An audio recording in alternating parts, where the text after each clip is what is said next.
ओम शांति। आज 13 मार्च के श्री विद्यान में सबका स्वागत है।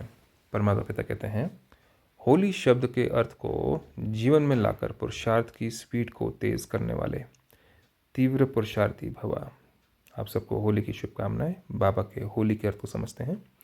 होली अर्थात जो बात हो गई, मतलब कि जो पास्ट की बातें हो गई, चाहे कुछ भी हो, अच्छा बुरा, लॉस हो, प्रॉफिट हो, निंदा स्तुति हो, है ना, बीत गई, उसको बिल्कुल ख़त्म कर देना, बीती को बीती कर आगे बढ़ना, यही है होली मनाना।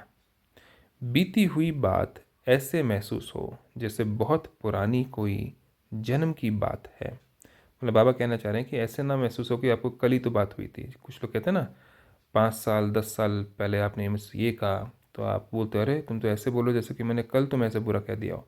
इतनी पुरानी बात को क्यों याद कर रहे हो? ऐसा फील होता है जैसे कि तुमने कल ही मेरे से ऐसी बातें करी हैं। वो घाव इतना गहरा है, हम ऐसे बोल देते हैं ना। तो परमात्मा कहते हैं ऐसे महसूस हो जैसे बहुत पुरानी कोई जन्म की बात हो। इस जन्म की नहीं, किसी पुराने जन्म की बात हो। मतलब कि मुझे उससे कुछ नाता ही नहीं उस बात से। किसी ने कुछ कहा, क्या किया, कुछ नहीं। मतलब हम फीलिंग प्रूफ हो गए। जब फीलिंग प्रूफ होंगे तभी हम क्या होंगे? बाबा के सच्चे बच्चे बन पाएंगे, बाबा की याद में रह पाएंगे हमेशा, फूल प्रूफ होंगे। जब ऐसी स्थिति हो जाती है तब पुरुषार्थ की स्पीड तेज होती है।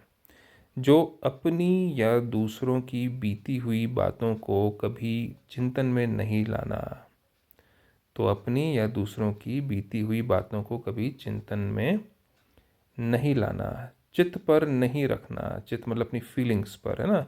चित्त बाबा कहते हैं ज़्यादातर बुद्धि को कहते हैं चित्त। तो बुद्धि को चित्त कहना मतलब बुद्धि में फीलिंग्स भी होती हैं और उसका चित्र भी रहता है हमारा।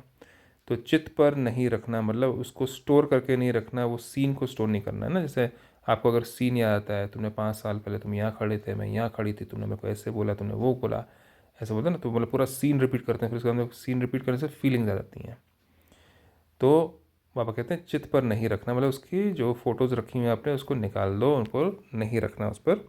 और वर्णन तो कभी नहीं करना, नहीं तो क्या होगा? वातावरण बिगड़ जाएगा, तू तुम्हें में शुरू हो जाएगी। तब ही तीव्र पुरुषार्थी बन सकेंगे, क्योंकि अगर तू तुम्हें में गए, वातावरण बिगाड़ दिया आपने, तो फिर क्या होगा? बाबा गायब हो गया बीच में से। ओम शांति।